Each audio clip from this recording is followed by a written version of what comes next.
Pilpres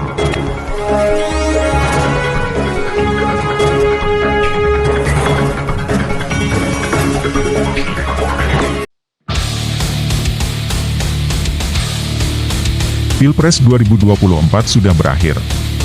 Oleh Sutoyo Abadi, Koordinator Kajian Merah Putih.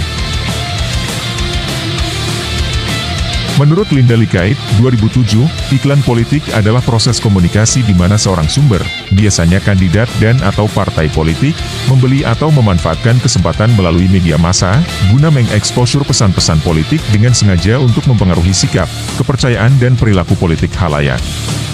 Iklan sebagai salah satu bentuk komunikasi yang terdiri atas informasi dan gagasan tentang suatu produk, yang ditujukan kepada khalayak secara serempak agar memperoleh sambutan baik. Apakah itu iklan benar atau tipuan? Menjelang Pilpres 2024, muncul survei rentalan, pencitraan, bualan janji bohong. Disempurnakan money politik yang diakini sebagai senjata pamungkasnya, tanpa rasa malu dan bersalah, hanya bekerja sesuai sponsornya. Jualan angka-angka hasil rekayasa berisi isu bohong, murahan, dipaksakan seolah-olah sebuah kebenaran. Jadi, kebohongan iklan dan survei yang dilancarkan secara terus-menerus, bisa berpengaruh kuat pada masyarakat pemilih, diyakini akhirnya akan dianggap benar. Mereka bermazhab Lenin, bahwa, kebohongan yang diajarkan terus-menerus di kemudian hari akan dianggap sebagai sebuah kebenaran. Taipan oligarki ditopang kekuatan Xi Jinping, konsultan politik presiden, memiliki kendali total atas pelaksana Pilpres 2024.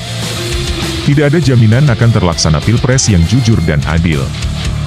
Bahkan peluang kecurangan dalam bentuknya yang macam-macam akan terjadi dengan masif.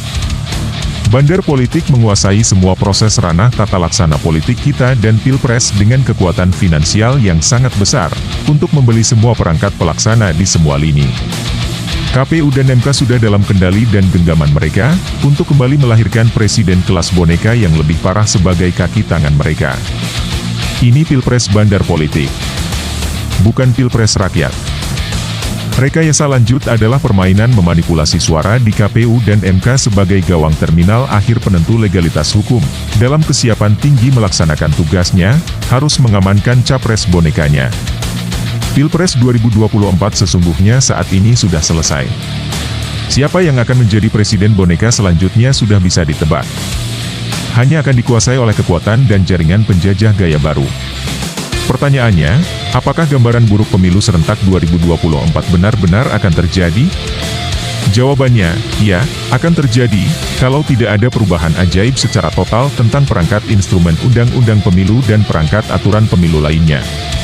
Perubahan ajaib tersebut tidak akan terjadi, kecuali dengan kekuatan besar dari pemilik kedaulatan negara, rakyat, melakukan people power untuk memaksa penguasa merubah.